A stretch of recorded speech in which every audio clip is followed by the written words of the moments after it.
어떤 청년이 연초에 큰 은혜를 받았습니다. 매일 성경 15장씩 읽어야지, 하나님 뜻대로 살아야지 결심을 합니다. 그리고 정말 매일 성경을 15장씩 읽어 나갔습니다. 그런데 하루에 성경 15장씩 읽는 게 쉬워요, 어려워요? 어렵습니다. 우리는 해봤잖아요. 3장씩 읽는 것도 어렵던데, 그죠? 그래서 그 청년이 하루는, 하나님, 너무 힘듭니다. 이제 하루에 5장씩만 읽겠습니다. 그리고 하루에 5장씩 읽기 시작했습니다. 그러나 몇 달이 지나고 나니 그것도 못하겠는 거예요. 그래서 1장으로 줄였습니다. 그것도 못하겠는 거예요. 그래서 어느 날 이렇게 기도합니다. 하나님, 이제는 더 이상 결심을 변하지 않겠습니다. 아침에 일어나자마자 성경을 제가 펴겠습니다. 그리고 아무 곳이나 손가락으로 말씀을 짚겠습니다. 그 말씀이 오늘 나에게 주시는 말씀인 줄 알고 그 말씀을 붙들고 하루를 살겠습니다. 그런데 어느 날 아침 일어나자마자 손가락으로 성경을 열었습니다. 그리고 딱 짚었습니다. 마태복음 27장 5절이었습니다. 어떤 말씀이었을까요? 그가 스스로 물러가 목매어 죽으니라. 가룟 유다가 자살한 이야기입니다. 큰일 났습니다. 이 말씀대로 산다면 내가 죽어야 합니다. 그러나 내가 잘못 폈겠지 하면서 다시 성경을 펼쳤습니다. 펼쳐가지고 손가락을 딱 짚었습니다. 누가복음 10장 37절이 나왔습니다. 가서 너도 이와 같이 하라. 이 청년이 깜짝 놀라서 큰일 났구나. 이렇게 돼서는 안 되겠는데 하면서 청년은 다시 기도했습니다. 하나님, 다시 한 번만 더 제가 뽑겠습니다. 용서해 주십시오. 그래서 성경을 딱 펼쳐가지고 손가락을 딱 짚었습니다. 요한복음 2장 5절 말씀이었습니다. 어떤 말씀이었을까요? 너희에게 무슨 말씀을 하시든지 그대로 해라. 그래서 그 청년은 회개했다고 합니다. 그가 스스로 물러가 목매어 죽으니라. 가서 너도 이와 같이 하라. 너희에게 무슨 말씀 하시든지 그대로 하라. 이 세 말씀을 받았으니 얼마나 놀랬겠습니까? 그래서 청년은 그 다음부터는 다시는 꾀부리지 않고 매일 성경을 3장씩 읽어 나갔다고 합니다. 우리가 해마다 연초가 되면 여러 가지 계획들을 세우고 결심들을 합니다. 연초에 성도들이 써내는 기도 제목들을 제가 1년 동안 가지고 기도를 합니다. 그 기도 제목들을 보면 참 많은 계획들을 세우고 또 비전들이 있어요. 그런데 사실 그 중에 하나가 무엇인가 하면 성경을 읽어야지. 성경 읽는 것에 대한 기도 제목들이 있어요. 몇 독하게 해주세요. 몇 독하게 해주세요. 예. 성경을 1독해야지, 2독해야지, 3독해야지 하는 결심입니다. 그러나 대부분 이 결심들이 잘 지켜지지 않는 것을 봅니다. 물론 우리 성도들 중에는 성경을 다독하는 분들이 계세요. 얼마 전에 이랑배 권사님을 신방 갔더니만 몸이 불편해서 움직이지도 잘 못하시는데 뭐라고 말씀하시는가 하면 원래 성경을 3독밖에 못했다고 하나님 앞에 죄송하다는 말씀을 하시더라고요. 참 대단한 분이십니다. 우리들 중에는 이런 분들도 많습니다. 그러나 대부분의 성도들이 말씀 읽는 것을 게을리합니다. 저는 2017년을 준비하면서 감동이 있는 교회라는 표어를 정하게 되었습니다. 감동이 있는 교회라는 표어를 정하게 된 이유는 여러 가지가 있습니다. 그 중에 하나가 현대는 너무나 감동이 메마른 시대죠. 예수님도 이 시대를 향하여 아무도 감동하지 않는 무관심의 시대라고 했습니다. 말세의 특징이 무정하고 무자비한 시대입니다.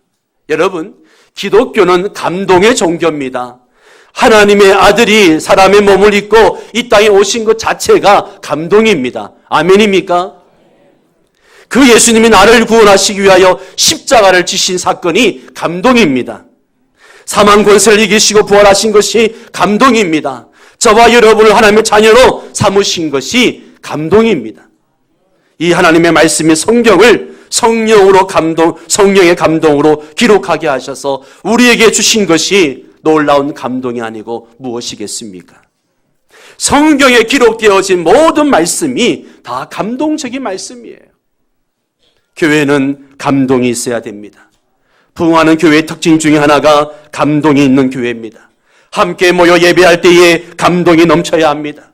이렇게 온 세대가 함께 모였을 때에 구원의 감격 속에 하나님을 예배하고 찬양할 때에 기쁨이 넘치고 말씀을 들을 때에 회개와 회심과 회복의 역사가 일어나야 하는 그런 감동이 있어야 됩니다. 감동이 있어야 교회 생활도 재미가 있고 행복한 것이죠. 그러면 어떻게 감동이 일어나는가? 성경을 보면 많은 부흥의 역사들이 기록되어져 있습니다. 한 개인의 변화되어서 하나님께 쓰임받는 개인의 부흥, 한 가정이 회개하고 구원을 얻는 가정의 부흥의 역사, 한 도시가 하나님의 말씀을 듣고 회개하고 변화하는 이런 도시의 부흥, 한 민족이 변화되어지는 부흥, 성경에는 수많은 부흥의 역사들이 기록되어져 있습니다. 그런데 이 모든 부흥의 매개체가 무엇인지를 묵상해 보았습니다. 바로 하나님의 말씀이었습니다. 하나님의 말씀이 있는 곳에 부흥의 역사가 있었습니다. 사람들이 성경을 읽을 때에 부흥이 일어났습니다. 하나님의 말씀을 들을 때에 부흥이 일어났습니다. 느헤미야 시대의 부흥이 그렇습니다. 이스라엘 백성 남녀노소가 수문학 광장에서 새벽부터 저녁까지 에스라가 낭독할 말씀을 온 백성들이 함께 일어나서 말씀을 듣고서는 통에 자복하며 회개합니다. 말씀대로 살지 못한 죄를 회개하고 실천하기 시작합니다. 요시야 시대의 부흥이 그렇습니다. 성전을 수리하다가 여호와 율법책을 발견하고 서기관 사반이 율법책을 낭독할 때에 요시야 왕이 그 율법의 말씀을 듣고 옷을 찢으면서 우리 민족이 말씀대로 살지 못했구나 회개하기 시작합니다. 우상들을 제거합니다. 히스기야 시대의 부흥이 그렇습니다. 백부장 고넬료의 가정이 부흥이 그렇습니다. 고넬료의 온 가족이 함께 베드로의 설교를 듣고 성령을 받고 방언을 하며 하나님을 높이는 부흥이 있었습니다. 에베소 도시의 부흥이 그렇습니다. 바울이 에베소에서 복음을 전할 때에 그 에베소에는 마술사들이 많았는데 마술사들이 복음을 듣고 자기들이 행하던 모든 마술책들과 도구들을 광장에 모아놓고 불을 사르며 회개하며 하나님을 믿었습니다. 니느웨의 부흥이 그렇습니다. 요나의 말씀 선포가 타락으로 멸망할 도시를 뒤집어 놓았습니다. 18세기 영국 웨일즈 지방의 부흥이 그렇습니다. 1907년 평양 대부흥도 하나님의 말씀에서 시작이 되었습니다.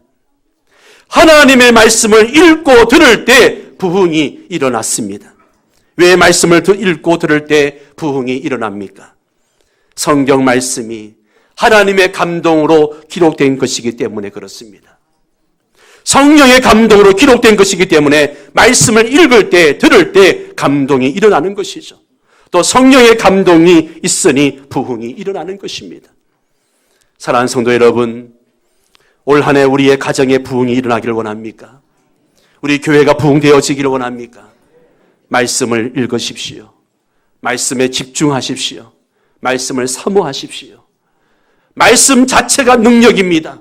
여러분 특별한 걸 기대하지 마십시오. 부흥이 어떤 역사가 일어나야 부흥이 일어난다 생각하지 마십시오. 말씀이 쌓이고 쌓이면 그곳에 역사가 일어납니다. 우리 중에 성경을 읽어야 한다는 사실을 모르는 성도는 아무도 없습니다. 그런데 성도들이 성경을 읽지 않습니다. 성경을 읽지 않으니 신앙이 깊지가 않습니다. 기쁨은 파내려 가야 생기는 것인데 말씀을 파지 않으니 늘 하늘에서 가끔씩 떨어지는 은혜로만 살려고 하는 거죠. 주님은 우리에게 땅을 팔 수 있는, 샘을 터뜨릴 수 있는 삽을 주셨는데 우리는 하늘에서 내려오는 비로만 만족하며 살려고 합니다. 그러니 풍요롭지가 않아요. 예수를 믿어도 감사가 없고 풍요롭지 않고 늘 참으로 염려하고 근심하며 살아갑니다. 환경에 좌지우지 되기가 쉽습니다. 그래서 시편의 시인은 그런 사람을 가리켜서 바람에 나는 겨와 같다 그렇게 말하고 있는 거죠. 열매가 없습니다. 쭉쟁이입니다. 성경을 읽지 않는 사람은 쭉쟁이 인생을 사는 겁니다. 여러분 쭉쟁이 인생을 살고 싶습니까? 아이고 목사님 새해부터 좀 심한 말씀을 하시네요. 어떻게 새해부터 쭉쟁이 인생을 말씀하신대? 그러나 여러분 성경을 멀리하는 사람, 하나님의 말씀이 성경을 읽지 않는 사람은 쭉정이 인생이 되는 거예요. 이거는 분명합니다. 여러분, 신앙에 견고한 사람이 누굽니까? 신앙에 견고한 사람들은 기도를 많이 하는 사람도 아니요, 전도를 잘하는 사람도 아니었습니다. 성경 말씀을 꾸준히 많이 읽은 사람이 신앙에 견고합니다. 말씀을 읽는다는 것은 영혼의 집에 벽돌을 올리는 것과 같습니다. 읽으면 읽을수록 우리의 많이 읽으면 더 견고한 집이 세워지는 것이죠. 말씀의 집입니다. 우리는 이 말씀의 집을 잘 세워야 합니다. 그래야 풍랑이 불고 태풍이 불어도 끄떡없는 거죠. 집이 견고하지 않으면 풍랑은 그냥 가랑비만 내려도 물이 줄줄 셉니다. 조그만 시험이 와도 흔들리고 힘들어하고 좌절합니다. 하루 24시간이면 똑같은 선물을 우리에게 주셨습니다. 어떤 사람은 TV를 봅니다. 어떤 사람은 친구를 만납니다. 영화도 보고 재미있는 것을 많이 합니다. 그런데 영적으로 깨어있는 성도들은 성경을 읽습니다. 시간이 나면 성경을 봅니다. 계속 읽다 보니 다음 장이 너무 궁금해서 잠이 안 옵니다. 그래서 밤새 성경을 읽기도 합니다. 그런데 이런 사람 본 적 있습니까? 저도 처음 은혜를 받았을 때는 그랬습니다. 정말 밤새 울면서 성경 읽다가 그 다음 장이 궁금해서 일어나 또 성경을 읽고, 그러나 지금은 그렇게 못하고 있더라고요. 이게 우리의 슬픈 현실입니다. 여러분, 사람은요, 먹은 대로 배설하게 됩니다. 먹지 않은 것을 배설할 수 없습니다. 여러분이 성도인데도 불구하고 왜 그리 세속적인지 아십니까? 교회 다닌 지 10년이 10년이 지났는데도 여전히 마음은 온이로되 육신이 연약한 이유가 무엇인지 아십니까? 성령 받고 방언도 하는데 왜 여전히 세상적인 생각이 앞서는지 아십니까? 성경 말씀을 먹지 않고 세상의 떡을 먹어서 그렇습니다. 먹은 게 세상이니 싸는 것도 세상입니다. 세상을 먹었는데 거룩함이 배설될 수가 없는 거죠. 세상을 먹으면 세상을 배설합니다. 주님을 배설하는 사람에게는 그리스도 향기가 나지만 세상을 배설한 사람에게는 악취가 풍깁니다. 그러니 무엇을 먹는지가 매우 중요하죠. 영적인 건강이 악화되면 성경을 잘 먹어야 합니다. 육신이 약해지거나 병원에 갔더니만 건강이 매우 안 좋다, 조심해야 된다 그러면 사람들이 가장 먼저 뭐부터 챙깁니까? 먹는 것부터 챙깁니다. 몸에 좋은 것을 찾아 먹습니다. 미리 먹으면 좋겠습니다마는 사람이 그게 잘 안 되죠. 그래서 사람입니다. 영적인 건강이 악화돼도 마찬가지입니다. 몸에 좋은 말씀, 내 영혼에 생기를 불어넣는 말씀부터 잘 먹기 시작해야 합니다. 신앙은 생각 외로 단순합니다. 가끔씩 성도들이 목사님, 어떻게 해야 신앙생활을 잘할 수 있습니까? 어떻게 해야 믿음이 좋아집니까? 전 믿음이 좋아졌으면 좋겠습니다. 기도 제목 물어보면 그런 기도 제목들을 많이 내놓습니다. 여러분, 신앙생활 잘하는 거 의외로 단순합니다. 기도 말씀 이것만 잘하면 됩니다. 어느 분야에 대가라는 사람들을 보십시오. 대가들은 단순합니다. 탁월한 신기술을 익히지 않습니다. 제일 단순하고 중요한 것을 10,000번, 10만 번 반복합니다. 신앙의 대가도 마찬가지입니다. 신앙의 신령한 계시와 은사가 대가를 만들지 않습니다. 어제도 말씀을 드렸습니다마는 위대한 목회자여 신학자였던 웨슬리의 별명이 무엇인지 아십니까? 성경의 사람. 웨슬리가 지나가면 저기 한 군의 사람이 걸어간다 할 정도로 성경을 사랑했고 성경을 읽었던 사람이에요. 웨슬리가 성경을 가장 중요하게 생각하며 성경만 읽기로 작정을 한 것이죠. 그가 쓴 책이나 일기나 편지들을 보십시오. 대부분 성경 말씀이에요. 한국인 최초 목사님 7분 중에 한 분인 길선주 목사님이 계십니다. 길선주 목사님은 구약을 30독, 신약을 100독, 요한계시록을 10,000독 이상을 했다고 합니다. 길 목사님이 3.1운동 33인 민족 대표로 감옥에 투옥되었을 때에도 낮에는 성경을 읽고 밤에는 요한계시록을 암송하며 기도했다고 합니다. 평양의 유명한 깡패였던 김익두 목사님은 회심 후에 세례받기까지 매일 목욕하고 성경을 읽었는데 신약 성경을 100번을 읽고 세례를 받았다고 합니다. 평생 구약 백독, 신약 천독을 했다고 합니다. 위대한 기도자 조지 뮬러를 많은 그리스도인들이 알고 있습니다. 5만 번 이상 기도 응답을 받은 분, 수천 명의 구화원을 운영하면서도 부자도 아니고 기부를 부탁한 적도 없이 자신의 궁핍함을 오직 하나님께만 의지하고 기도로 운영했습니다. 그런데 조지 뮬러도 처음부터 기도 응답을 받은 것이 아니라고 합니다. 기도 응답이 없었다는 거예요. 그런데 성경을 읽으면서 응답을 받기 시작했다고 합니다. 성경을 읽으니 하나님의 뜻이 무엇인가 알게 되고 하나님의 뜻에 합당한 기도를 드리게 되니까 그런 기도가 다 응답이 되더라는 겁니다. 말씀을 붙들고 기도하니까 기도 응답이 되더라는 겁니다. 새벽에 무릎을 꿇고 성경을 읽고 그리고 기도하고 말씀을 믿고 의지하고 기도했으니 아무것도 염려하지 않았다고 합니다. 당장 내일 아침에 그 아들을 먹일 빵과 우유가 없는데 하나님 앞에 기도하니까 빵을 싣고 가던 마차가 그날 아침에 빵을 내려놓고 가고 우유를 싣고 가던 마차가 우유를 내려놓고 가고 하더라는 것이죠. 조지 뮬러는 성경을 평생 200번 이상 읽었다고 합니다. 그러나 우리는 어떻습니까? 옛날에는 성경이 귀해서 읽지를 못했습니다. 그러나 지금은 성경이 없는 사람이 없습니다. 집집마다 성경이 다 있습니다. 그런데 그 성경이 서랍과 장롱 속에 처박힌 채 사람들에게 읽혀지지 않고 있습니다. 성경 종류도 얼마나 많은지요. 심지어 여자 성경, 남자 성경, 아이들 성경까지도 나왔어요. 이제는 스마트폰 성경도 있습니다. 이렇게 성경이 많이 나왔지만 실제로 성경을 읽는 사람들의 숫자는 오히려 줄어들고 있다는 통계가 있습니다.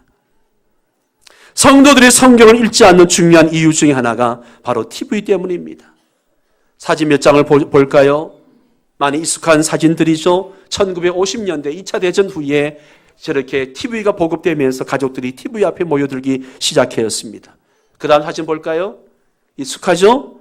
TV가 가정의 중심이 되었습니다. 다음 사진을 보십시오. 다들 뭐 하고 있습니까? 너무나 익숙한 장면입니다. 지하철을 타고 버스를 타도 심지어 길을 걸어갈 때도 이루고 있습니다. 다음 사진을 보세요. 이제는 갓난 아이들까지 스마트폰을 갖고 놉니다. 여러분, 우리 성도들 중에도 성경 찬송가를 안 가지고 오고 예배 시간에 스마트폰을 가지고 성경을 보는 분들이 계시는데 한 가지 알아야 할 것이 있습니다. 한 조사에 의하니까 스마트폰으로 성경을 읽는 것과 이 지면으로 된 성경을 읽을 때 어느 것이 더 기억에 오래 남는가? 종이로 된 성경책을 읽을 때 2배 더 이상 기억에 남더라라는 통계가 나왔습니다. 이게 실제로 실험을 한 결과입니다. 그러니 가급적이면 스마트폰보다도 이 종이로 된 성경을 읽으시기 바랍니다. 오늘 본문은 다윗의 시입니다. 이 본문은 성경 말씀의 기능에 대해서 말씀하고 있는 것이죠. 우리가 왜 성경을 읽어야 하는지 말씀하고 있는 겁니다. 간단히 요약해서 말씀을 드리면 7절에 하나님의 말씀은 우리 영혼을 소성케 하는 힘이 있다라고 말하고 있습니다. 성경은 사람들에게 새 힘을 주는 능력이 있습니다. 절망과 낙심, 삶의 의욕을 잃어버리고 살아가는 사람들에게 하나님의 말씀은 새 힘이 됩니다. 독수리가 날개쳐 올라온과 같이 그렇게 새 힘을 줍니다. 지난 1년이 힘들고 고통스러웠습니까? 하나님의 말씀을 가까이 해보십시오. 하나님의 말씀이 여러분들에게 힘을 주실 것입니다. 절망의 자리에서 다시 일어설 수 있는 힘을 주실 것입니다. 그리고 우둔한 자로 지혜롭게 하는 능력이 이 성경책 속에 있다고 말합니다. 하나님의 말씀은 우리의 원수들보다도 더 지혜롭게 하는 능력이 있습니다. 우린 지혜가 없어서 실수할 때가 많습니다. 그 실수도 그저 가벼운 실수면 괜찮은데 치명적인 실수를 할 때도 있습니다. 왜 그렇습니까? 지혜가 없어서 그렇습니다. 그런데 성경을 읽으면 그 성령님께서 순간순간 그 지혜를 주시고 분별력을 주십니다. 지혜의 생각, 지혜의 말씀을 주십니다. 말씀을 가까이 하는 자는 하나님의 지혜를 얻게 되는 줄 믿습니다. 또 8절을 보십시오. 하나님의 말씀은 정직하여 사람의 마음을 기쁘게 한다고 했습니다. 하나님의 말씀은 사람들에게 마음의 기쁨을 줍니다. 지금 우울한 사람이 있습니까? 성경을 읽으십시오. 그러면 마음에 기쁨이 생길 것입니다. 저도 여러 가지 일들로 마음이 우울해지고 생각이 복잡해지면 성경을 읽습니다. 그러면 내 마음이 차분해지게 되고 조금 더 지나게 되면 마음에 기쁨이 생기고 확신이 생깁니다. 그러면 얼마나 기쁜지 몰라요. 이렇게 우울했던 것들이 다 사라집니다. 할렐루야! 이런 은혜가 여러분들 중에 있기를 축원합니다. 뿐만 아니라 하나님의 말씀은 순결해서 우리의 눈을 밝게 해줍니다. 하나님의 말씀을 아는 사람은 세상 만사가 다 환하게 보입니다. 무엇이 옳고 그른지, 하나님의 기뻐하시는 것이 무엇인지, 어떻게 해야 하는지 자신감이 있고 용기가 있고 희망이 있고 어떻게 하면 성공하는지 보입니다. 그러나 하나님의 말씀이 없는 사람은 어떻게 살아야 할지 몰라 어둠 속을 헤매게 되는 것이죠. 하나님의 말씀으로 빛 가운데 살고 어둠에서 벗어나는 여러분 되시기를 주의 이름으로 축원합니다. 그래서 시편 기자는 말씀의 가치를 뭐라고 말씀하십니까? 우리 10절 말씀을 같이 읽을까요? 금 곧 많은 순금보다 더 사모할 것이며, 아멘. 말씀의 가치는 금, 곧 정지한 많은 순금보다도 더 가치가 있습니다. 말씀은 꿀과 송이 꿀보다 더 달콤합니다. 오늘 하나님의 말씀을 내가 이렇게 가치 있게 여기고 있습니까? 하나님의 말씀을 꿀처럼 달콤하게 여기고 늘 때때로 묵상하며 가까이 하고 있습니까? 사랑하는 성도 여러분, 2017년도에는 하나님의 말씀을 더 가까이 하는 성도들 되시기를 바랍니다. 성경을 읽는 성도들이 되시기를 바랍니다. 성경은 하나님의 말씀입니다. 성경이 하나님의 말씀이기에 그 속에 능력이 있습니다. 성경을 읽으면 은혜가 됩니다. 성경을 읽으면 감동이 됩니다. 아멘. 그러면 성경을 어떻게 읽을까요? 이 바이블 타임으로 성경을 읽으시기 바랍니다. 이 바이블 타임으로 매일 성경을 읽을 수 있도록 되어져 있습니다. 매일 성경을 읽으면서 원벌스를 찾는 겁니다. 오늘 나에게 주시는 말씀이 무엇인가 한 구절 찾아서 묵상을 합니다. 그리고 그 말씀을 가정예배 시간에 또 구역 모임 시간에 함께 나눕니다. 은혜는 나누면 배가 됩니다. 이 바이블 타임을 가족 수대로 구입하십시오. 그리고 매일 가정예배 시간에 읽고 학교나 직장에 출근할 때 지하철이나 버스에서 읽고 사무실에 갖다 놓고 틈날 때마다 읽으십시오. 성경을 읽을 때 어떻게 읽어야 되는가? 한 가지만 말씀을 드리고 마치도록 하겠습니다. 따라서 합니다. 날기 묵실. 날기 묵실. 날기 묵실이 뭐냐? 날은 날마다 성경을 읽자는 겁니다. 날이 뭐라고요? 날마다 성경을 읽자. 그것도 가급적 시간을 정해놓고 하면 좋겠습니다. 출근할 때나 아니면 점심때라도 집에 와서 꼭 30분 읽겠다거나 이런 시간을 정해놓고 바이블 타임을 가지고 읽으시기 바랍니다. 가지고 다니기가 참 좋습니다. 지하철에서도 읽을 수 있고 사무실에 틈날 때도 읽을 수 있도록 되어 있습니다. 성경을 날마다 읽으시기 바랍니다. 기가 뭐냐? 기는 말씀을 읽기 전에 뭐 하라고요? 기도하고 읽어야 한다는 것이죠. 내 눈을 열어서 주의 법에 귀한 것을 보게 하소서라고 했던 것처럼 성경 읽기 전에 꼭 기도하고 주여 내 눈을 열어 주의 말씀을 보게 하소서 하고 성경을 읽으시기 바랍니다. 특히 성경은 성령의 감동으로 기록된 것이기 때문에 성경을 읽을 때에 성령님의 조명이 없이는 성경을 깨달을 수 없습니다. 그래서 성경 읽을 때 기도해야 됩니다. 날기 묵이 뭘까요? 묵상입니다. 묵상. 성경을 읽다 보면 내 가슴에 닿는 말씀이 있어요. 감동을 주시거나 찔림을 주시거나 뉘우침을 주시거나 은혜를 주시는 말씀이 있습니다. 그러면 그 말씀을 가지고 잠시라도 묵상을 하세요. 예. 하나님께서 새로움으로 우리 영혼을 깨우실 것입니다. 특히 바이블 타임은 원벌스를 찾아야 합니다. 나에게 감동을 준 한 구절을 찾아서 기록하고 묵상하는 거죠. 우리는 전체를 다 기억할 수 없습니다. 그래서 한 구절을 잡고 하루를 지내며 묵상하는 것이죠. 마지막으로 실이 뭘까요? 실천입니다. 유진 피터슨은 이 책을 먹으라는 책에서 성경을 읽을 때 과시하기 위해서가 아니라 실천하기 위해서 읽으라고 말하고 있습니다. 실천하지 않는다면 말씀의 능력이 그냥 묻혀버리게 되는 거예요. 사도 요한은 요한계시록 1장 3절에서 이 예언의 말씀을 읽는 자와 듣는 자와 그 가운데 기록한 것을 지키는 자가 복이 있다. 그렇게 말하고 있습니다. 읽고 듣는 것으로 만족해서는 안 됩니다. 그 가운데 기록한 것을 지키는 자가 복이 있습니다. 2017년도에 우리 사랑하는 성도 여러분, 말씀대로 사는 여러분 되시기를 바랍니다. 날기 묵시를 기억하면서 우리에게 매일매일 주시는 하나님의 영양분을 공급받아서 건강한 신앙인, 감동을 받고 감동을 주는 성도들 되시기 바랍니다. 2017년도 우리 모두가 감동이 있는 성도, 교회가 되어서 하나님을 감동시키고 이웃을 감동시키는 교회가 되어야 합니다. 그러기 위해서는 하나님의 말씀, 성경을 부지런히 읽어야 합니다. 그래서 하나님의 말씀이 역사하는 가정, 교회가 되시기를 주의 이름으로 축원합니다.